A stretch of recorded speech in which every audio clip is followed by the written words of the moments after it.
सत्य को जाना उन्होंने। इस सत्य को आत्मसात करो कि जो आया है उसे एक दिन दुनिया से जाना जरूर है। ध्यान रखना, राम आए चले गए, महावीर आए चले गए, ऋषभदेव आए चले गए, पारसनाथ आए चले गए, मैं भी आया हूं चला जाऊंगा और तुम भी आए हो चले जाओगे। ध्यान रखना, ये दुनिया आने जाने का मेला हुआ करता है। ये आ रहे हैं, कुछ गए नहीं जिन्हें जान। हाँ, बैठ जाओ चीफ गेस्ट, बैठो। मुख्य श्रोता तुम ही हो, राजा श्रेणिक हमारे।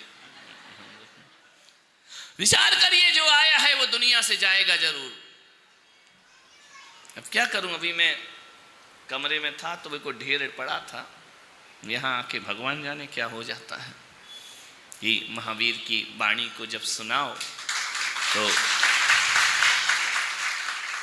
उनके इस चिन्ह जैसी ताकत अपने आप आ जाया करती है। उनका चिन्ह क्या है? सिंह, है ना। मान्यवर, आपसे निवेदन है,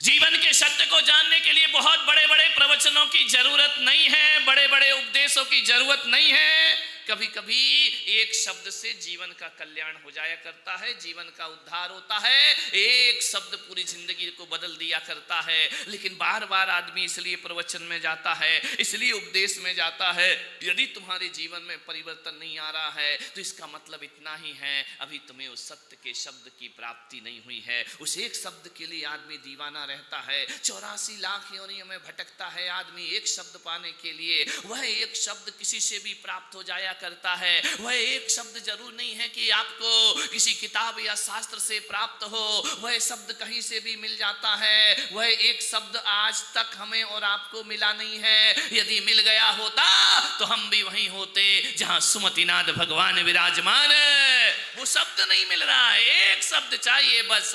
1000 शब्द हैं जिंदगी में, एक शब्द जीवन को बदल देता है। बदलने के लिए जरूरी नहीं है कि किसी पुलक सागर के प्रवचन सुनो तभी जीवन में अंतर आएगा। रत्ती भर नहीं आएगा, तीसरी चौथी बार आया हूं, वैसे के क्या फर्क पड़ा, तुम जैसे थे वैसे ही तो हो, और हमारा गला और पड़वा दिया। ध्यान रखना, लेकिन वो एक शब्द कब आ जाए हम भी नहीं जानते, तुम्हें कब मिल जाए ये तुम भी नहीं जानते हो। वो तो अचानक मिलेगा।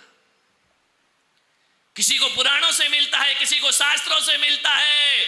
वह एक शब्द, ध्यान रखना, ऋषभदेव को किसी अप्सरा से प्राप्त हो जाता है। ध्यान रखना, उन्हें पुराण नहीं पढ़े, शास्त्र नहीं पढ़े, ग्रंथ नहीं पढ़े, एक अप्सरा की मृत्यु होती है और वह शब्द ऋषभदेव के हृदय में पहुंच जाता है और सत्य की तलाश में ऋषभदेव निकल जाया करते हैं। एक अप्सरा दे सकती है, एक तुम्हारे सिर का पकता हुआ सफेद बाल जीवन का संदेश दे सकता है। आकाश में चमकने वाली बिजली तुम्हें जीवन में सत्य का बोध करा सकती है। और कभी कभी तो बुद्ध जैसे महात्माओं को किसी मुर्दे से भी वह शब्द प्राप्त।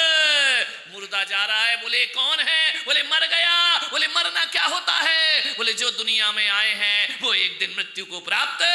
बुद्ध ने कहा तो क्या मैं भी मरूंगा, बोले निश्चित युवराज एक दिन आपकी भी मौत होगी। ये बूढ़ा कौन है, या इसका शरीर झुक गया है, ये बुढ़ापा है। बुद्ध ने कहा क्या मैं भी बूढ़ा होऊंगा, बोले हाँ महात्मा एक दिन आप भी बूढ़े होगे। एक बूढ़ा और एक मुर्दा जीवन के सत्य को प्राप्त करा देता है। ध्यान रखना, जीवन को बदलने में ज्यादा देर नहीं।